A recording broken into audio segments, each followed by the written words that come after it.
I remember my first nightmare with complete detail. I was 4, sound asleep in my bed, breathing in the last of a peaceful night, when suddenly, out of the blue, the room began filling with monsters.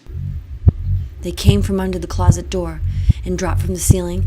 They emerged from the bureau drawers and from under the mattress, and every one of them marched towards the direction of my bed. I fell to the floor in my haste to beat a retreat to the hall, but the bedroom door was shut and the room was pitch black.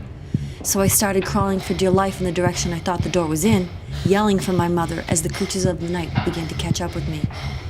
I banged with all my might on the door, screaming bloody murder, but for the life of me, I couldn't find the doorknob. It seemed like a lifetime before the door finally opened and the harsh hall light flooded into my room. The monsters vaporized, and there, in the doorway, loomed my mother's tall frame. I was nowhere near the door. As a matter of fact, I was in the far end of the room, opposite the door, beating on my bureau with my 4-year-old fists. My hair plastered to my face, my breathing ragged.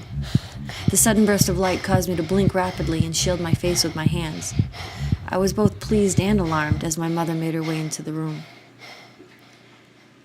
5 minutes later, I was back in bed, tucked in tight with my stuffed animals around me. 20 minutes after that, I had fallen back to sleep.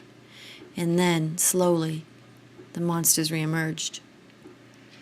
40 years later, they still wait for me in the darkness, waiting for me patiently in their hiding spaces, wringing their frigid taloned hands and licking their bloodless lips. All they want is for me to turn out that light, and I am once again theirs.